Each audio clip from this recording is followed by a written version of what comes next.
Hey guys, so we are on to the next scale drawing. So if you get yourself to the next page in your packet, you're going to notice that it looks like the same. It's the same table that's there. It's the same sketch that's there. But go down to the very bottom.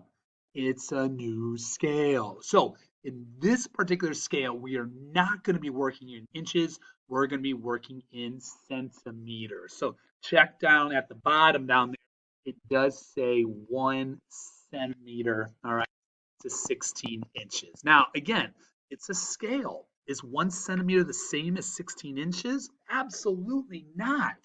But that's the idea of a scale drawing. It's to consistently take something that's one size and keep everything in proportion that's there. So your measurements have not changed. So where it says A, B, and C, and they ask for the real measurements, the wall hasn't gotten any bigger, people, and no one's knocked it down yet either. So you're still going to use the same information of 112 inches, 424 inches, 48 inches. So you can get that information from your previous table. But what is different now is your scale decimal, all right? And then we're going to be rounding to the nearest tenths if necessary. Okay, so let's walk you through that first particular one.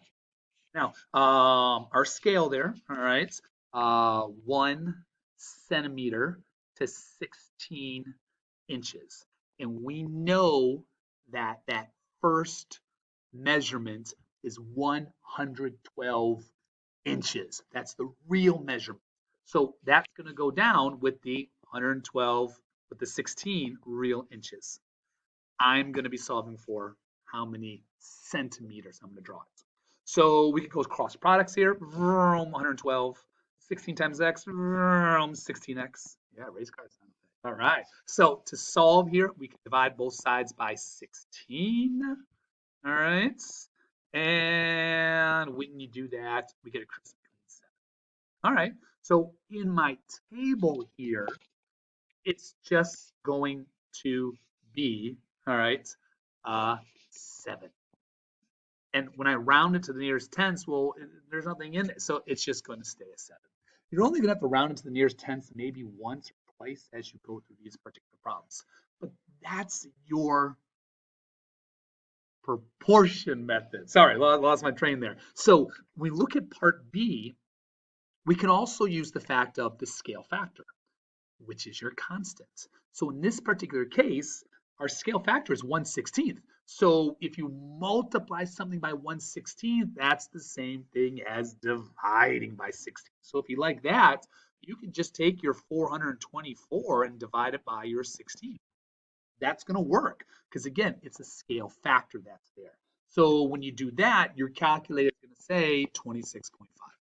Okay, round to the nearest tenth. Well, it's only in the tenth position, so there's no need to round. That's there. Like I said, I think it's. I'm looking twice. You only have to round twice.